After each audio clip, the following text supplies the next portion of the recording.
五行命理嘅含義，以其對人生潛在嘅好處。道家嘅一句名言：人在三界內，身在五行中，講嘅係五行與人嘅命運之間共鳴嘅關係，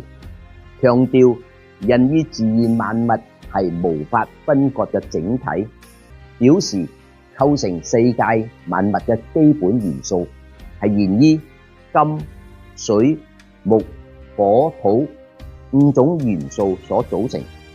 而當中運行變化中相生相克嘅規律，就係幫助我哋喺生活中揾到平衡同化解萬事萬物喺發展過程中所衍生嘅各種矛盾同衝突嘅核心規則。而命理指嘅係人嘅命運人生以五行共鳴操作嘅